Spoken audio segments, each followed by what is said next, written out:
I hope I can answer that kasi sa law enforcement kami, hindi ko naman pwedeng ma-second guess yung behavior. But ang sinasabi ko lang nga, if we will base it on the records of Bureau of Immigration, walang records pa. Hindi matiyak sa ngayon ng National Bureau of Investigation o NBI ang eksaktong kinaroroonan ni Senator Ronald Bato de la Rosa. Ito ang tahasang inamin ni NBI Director Melvin Matibag matapos magpalabas ng kautusan ang Department of Justice o DOJ para arestuhin ang senador.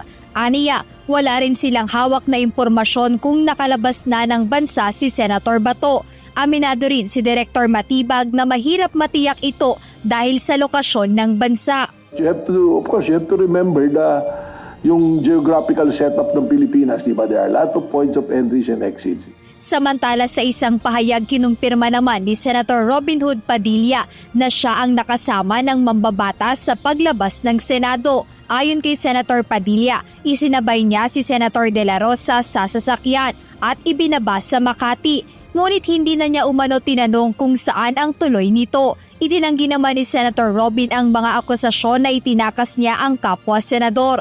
Binigyang diin niya na walang ipinakitang warrant of arrest mula sa lokal na korte ang NBI o Philippine National Police noong panahong iyon. Dahil dito, wala aniyang dahilan ang sinuman sa kanila upang isipin na sila ay tumatakas sa batas. Samantala para kay Senator Risa Ontiveros, dapat manaig ang pagrespeto sa batas at sa legal na proseso. Nananawagan siya sa kanyang kapwa senador na igalang ang batas, sumunod sa proseso at makipagtulungan sa mga law enforcement unit. Ganito rin ang naging pananaw ni Senator Erwin Tulfo.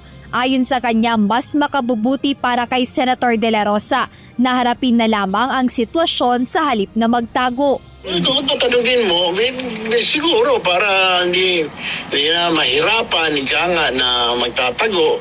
Pero kung ako tatanungin siguro. Pero nasa kanya ho yun. Mahirap naman ho natin na pilitan isang tao. May freedom din naman ho siya. May pag-iisip naman ho siya. Direkta ring nakiusap ang NBI sa senador na piliin na lamang ang voluntaryong pagsuko. So ako na lang, I have to appeal kay Senator Bato, baka nanonood siya. Mas maganda siguro, sumuko na lang siya. Kasi dalawang bagay naman yan Arestuhin ka o sumuko ka. So here's an option na sumuko. Binigyang din naman ni Senator Amy Marcos na wala pang pinal na desisyon ang Korte Suprema hinggil sa legalidad ng warrant of arrest mula sa International Criminal Court o ICC.